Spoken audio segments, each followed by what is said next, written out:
With the Beatles' invasion of America and the growing popularity of Britain's newest sensation, the Rolling Stones, David was even more determined to find fame as a musician. His next band was the Manish Boys, and he had a plan to make sure people heard more from the group than just their music. The rebellion of the long hairs is getting underway. A 17-year-old, Davy Jones, has just founded the Society for the Prevention of Cruelty to Long-Haired Men. Well, I think we're all fairly tolerant, but for the last 2 years we've had comments like darling and can I carry a handbag thrown at us. I think it's just had to stop now. The media hype helped the Manish Boys land several respectable gigs, but eventually they too broke up. In 1965, still calling himself Davy Jones, the singer joined his fourth rock band, the Lower Third. But at the time, there was another Davy Jones on the music scene. In order to avoid confusion with the future Monkees member, David looked to American history in his search for a new, sharper-edged surname. He saw this character, Jim Bowie, with the Bowie knife, and that name stuck in his head. In September of 1965, at the age of 18, David Bowie was born. But it would be years before the singer would find the fame he craved. The kind of fame that young men from Bromley could never, ever dream of.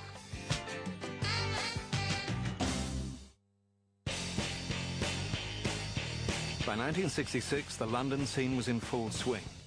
From the fashions of Carnaby Street and the world's first supermodel Twiggy, the music of The Who and the Yardbirds, a new youth culture had transformed the city's once buttoned-down lifestyle. That same year, David Bowie released his first solo single, Do Anything You Say. Though the song, which Bowie also wrote, failed to register on the charts, it did help him get a manager. The 19-year-old was signed by Ken Pitt, who'd once been the British representative for such stars as Judy Garland, Frank Sinatra, and Duke Ellington. Ken was a lot older than us, and he must have been at least 20 years older, and a showbiz kind of icon in the sense of theater. One of Pitt's first suggestions was for Bowie to put together a cabaret act featuring nightclub standards and show tunes. David at first liked the idea and began rehearsing, but he soon decided he wanted to do more than sing other people's material and went back to writing and recording his own music. But David's career frustrations paled in comparison to a devastating development in his personal life.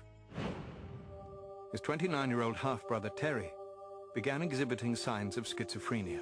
David told me he was prone to fits of violence, outbursts of violence, but his emotions were being controlled by drugs at the time. Terry's mental state worsened. It wasn't long afterwards that he was committed to an institution, and David began to worry that the illness might eventually afflict him as well.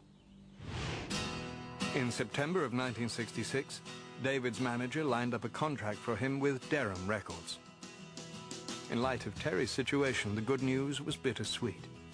But David was reassured about his career, and his parents, especially his father, were delighted. David's father was very supportive.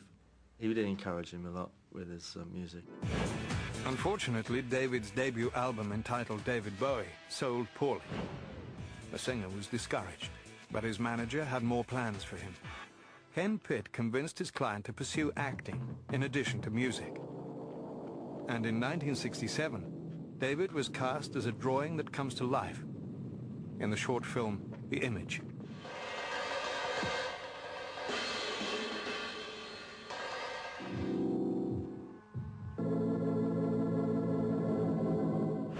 David discovered he loved acting, and that fall he began studying with performance artist Lindsay Kemp, who had been taught by famed mime Marcel Marceau. Lindsay probably was the biggest single influence on David. Lindsay taught him so much about the stage, about projection, about makeup, about clothing. While working with Kemp, Bowie met Hermione Farthingale, a refined young woman from a middle-class family. David instantly fell for the doe-eyed dancer, and it wasn't long before the two were living together. In the summer of 1968, David teamed up with Hermione and friend John Hutchinson to form a group called Feathers. The trio used a mixture of music, dance, and poetry in their performances at venues around London. The following year, Ken Pitt financed a short promotional film to showcase Bowie's singing and acting talents. Love You Till Tuesday was built around several of David's songs. But David was devastated when Hermione broke up with him during production, explaining that she felt overwhelmed by the intensity of their year-long relationship. He was pretty upset that his girlfriend had just left. Broken-hearted, actually, bless his heart. She was obviously very important to him. David tried to dull his pain by focusing on a new venture. In 1969, he helped organize the Beckenham Arts Lab. The performance workshop was run out of the back of a local bar and gave various artists a chance to showcase their material. David also continued to develop his own ideas. A few months earlier, he'd seen the futuristic adventure 2001, A Space Odyssey, and had been inspired to write and record a song called Space Oddity. The tune was the tale of an astronaut named Major Tom, who is lost in space.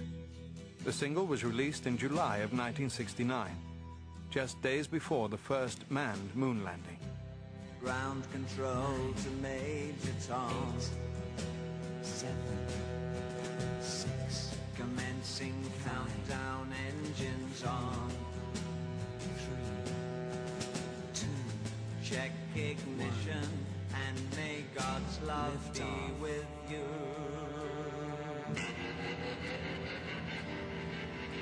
Space Oddity was heard repeatedly in Britain during the week Neil Armstrong walked on the moon, and David was ecstatic. This is ground control to Major Tom. But the song quickly slid down the charts. In the US, the record received almost no airplay.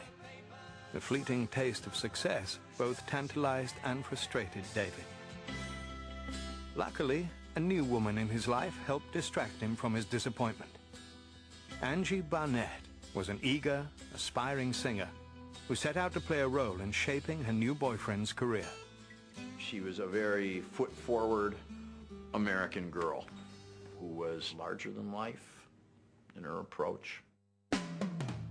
As members of the counterculture movement of the late 1960s, David and Angie rejected the traditional rules of romance.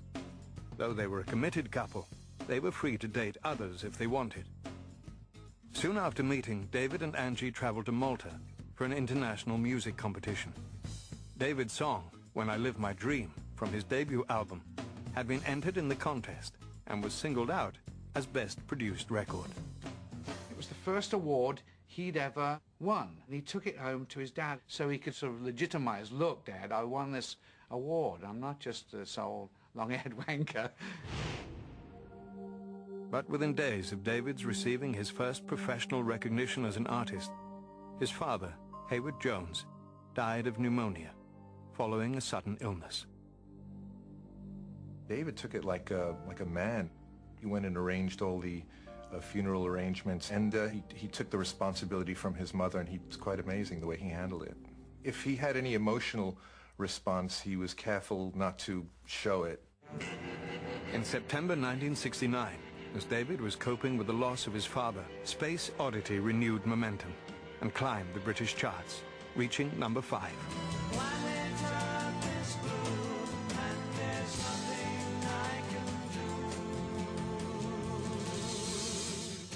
Almost immediately, David tried to build on the success of the song by releasing a second album. As before, sales were disappointing. Like Major Tom, David Bowie's rock and roll dreams seemed to be drifting away. But by taking a controversial approach to performing, the singer's career would soon be launched into a whole new orbit.